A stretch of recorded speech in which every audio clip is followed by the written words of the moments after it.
लाडक्या बहिणींच्या खात्यात आता जून महिन्याचे पैसे तर आलेच, प्लस जुलै हप्ता पण जमा झाला। सर्वात मोठे आनंदाचे अपडेट, लाडक्या बहिणींच्या खात्यात 3,000 रुपये आले। तुम्ही सर्वजण वाट बघत होते ना जून महिन्याच्या हप्त्याची, परंतु त्यासोबत तुम्हाला आता जुलैचा हप्ता पण मिळणार। बघा, सर्वात मोठे आनंदाचे अपडेट आलेलं आहे। मे महिन्याचे 1,500 रुपये तुमच्या खात्यात आल्यानंतर आता परत तुमच्या खात्यात 3,000 रुपये सुरू।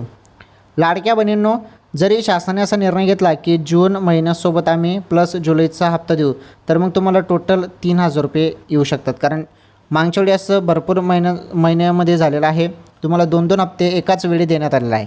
जरी तसा निर्णय झाला तर मग जून प्लस जुलै हे 2 हप्ते तुम्हाला एकत्र दिले जाऊ शकतात, परंतु तसं काही निर्णय झालेला नाही। शक्यतोवर जूनचा जो काही हप्ता आहे तुम्हाला आता 25 जूनपर्यंत दिला जाणार आहे, अशी माहिती मिळत आहे मीडिया रिपोर्टनुसार। आणि जरी सरकारने निर्णय घेतला तर जून प्लस जुलैचा हप्ता पण तुम्हाला येऊ शकतो, 3,000 रुपये येऊ शकतात, जरी निर्णय झाला तर।